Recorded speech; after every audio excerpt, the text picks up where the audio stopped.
En el nombre del Padre, y del Hijo, y del Espíritu Santo. Amén. 4 de diciembre del 2022, segundo domingo de Adviento.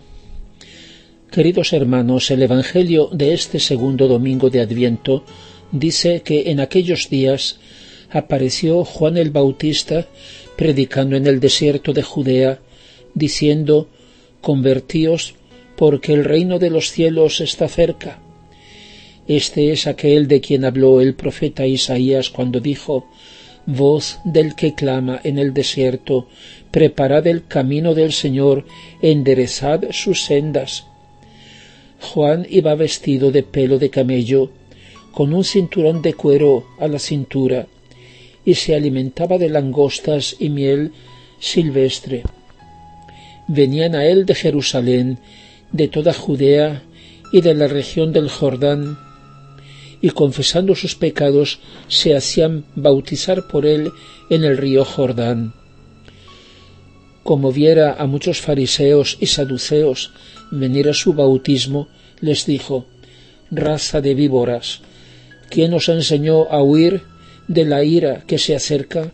Haced frutos dignos de conversión, y no os hagáis ilusiones, diciéndoos: tenemos a Abraham por padre. Porque yo os digo que Dios puede hacer hijos de Abraham de estas piedras. Ya está puesta el hacha a la raíz de los árboles, y todo árbol que no dé fruto será cortado y arrojado al fuego. Yo os bautizo en agua para la penitencia, pero aquel que viene después de mí es más potente que yo, y no soy digno ni siquiera de llevarle las sandalias. Él os bautizará en Espíritu Santo y fuego. Tiene ya en la mano el bieldo, limpiará su era y recogerá el trigo en su granero, pero quemará la paja en un fuego inextinguible». Mis queridos hermanos, nos preparamos en este tiempo de Adviento a celebrar la Navidad del Señor, su nacimiento como Redentor. Pero en el credo decimos que de nuevo vendrá con gloria a juzgar a los vivos y a los muertos, y su reino no tendrá fin. Son, por tanto, dos las venidas del Señor. En el Antiguo Testamento esperaban la venida del Mesías, el Salvador, el Rey de Israel, el hijo o descendiente de David, y así se habían hecho una idea de este personaje extraordinario, maravilloso, prometido por Dios, pero tenían una idea todavía confusa, porque no se daban cuenta de lo que había de ser el reino de Dios. El mismo Juan Bautista, que ya lo anunciaba presente y lo mostraba: «Ese es el Cordero de Dios», aún no tenía una idea del todo clara de lo que el Señor había de hacer. Sí, Él es el que quita los pecados del mundo, pero lo ve como si ya hubiera llegado el momento del cumplimiento de su reino y por tanto del juicio y de la purificación, cuando eliminará todo lo que se opone a Él. Es decir, que lo pensaban como Rey victorioso y glorioso, pero no podían comprender que antes tenía que llevar a cabo la redención. El profeta Isaías había hablado de él como el siervo de Yahvé, el varón de dolores que bien conoce el sufrir, y describe la pasión, así como la describen algunos salmos. Es decir, sabían, pero no relacionaban esas dos figuras, no se daban cuenta de que era la misma persona, el Hijo de Dios hecho hombre.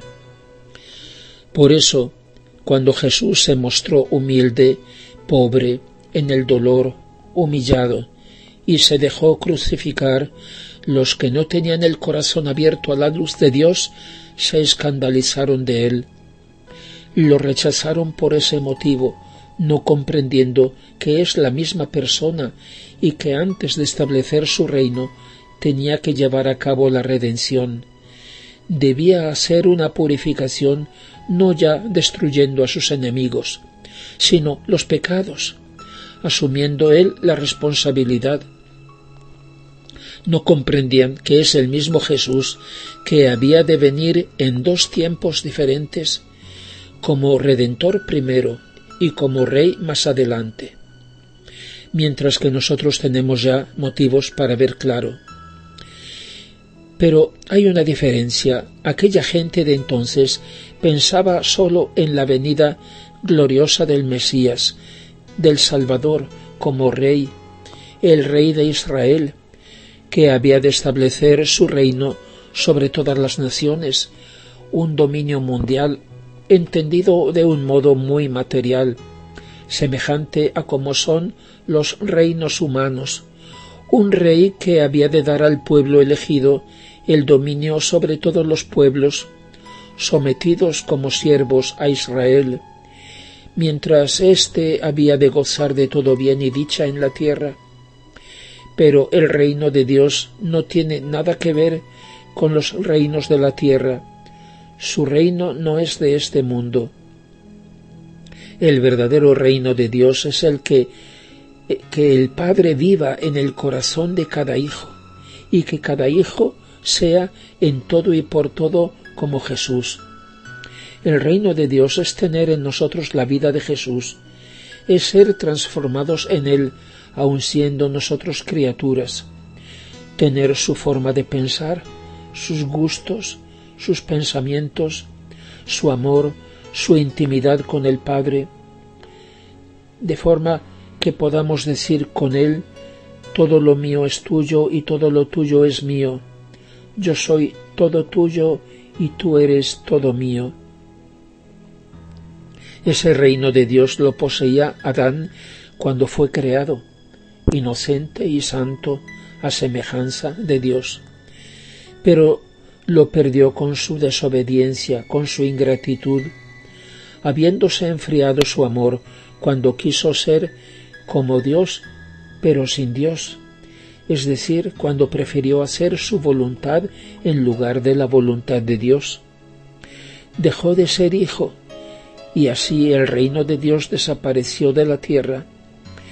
Pero el decreto eterno de Dios, su sueño de amor, puede ser aplazado, mas no anulado. Antes de darlo de nuevo, tenía que reparar el mal mediante la redención.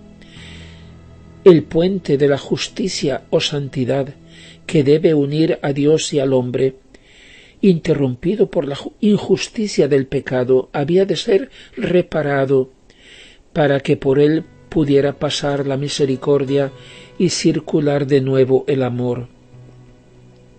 Ese reino ha estado de nuevo en la tierra, cuando en la tierra vivieron Jesús y María, la Inmaculada, la Toda Santa.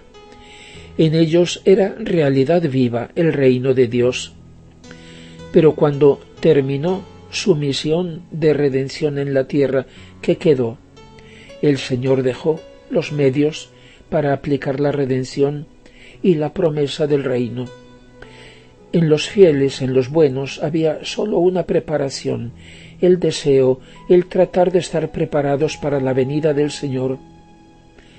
Mientras que ahora sucede lo contrario. Algunos, en todo caso, recuerdan y celebran la redención, lo que Jesús hizo y sufrió. Muy bien. Sí, el Señor ha resucitado y estamos muy contentos, aleluya. Y luego ya no van más allá, ni esperan otra cosa. Sin duda, debemos contemplar todo lo que Jesús hizo y sufrió, la redención, volver con el pensamiento y con el corazón a meditar su pasión. Eso es vital para nosotros, a partir de su nacimiento, o más aún a partir del momento en que se encarnó, que entonces empezó a redimirnos, empezó su pasión. Pero no basta. Debemos mirar también al fruto de todo eso, a la finalidad del Señor. De nuevo vendrá con gloria a juzgar a los vivos y a los muertos, y su reino no tendrá fin. El reino que el Señor nos ha enseñado a pedir que venga a la tierra y que se ha de formar en nuestros corazones. El sentido del Adviento es Por una parte, vivir con Jesús su venida de hace 2000 años, cuando nació en Belén, y prepararnos a su venida prometida como Rey, invocando con el grito del corazón: ven, porque no podemos vivir sin ti. Ven a traer de nuevo el orden a nuestra vida. Maranatá, ven, Señor Jesús, venga tu reino. Gloria al Padre, y al Hijo, y al Espíritu Santo, como era en el principio, ahora y siempre, y por los siglos de los siglos. Amén.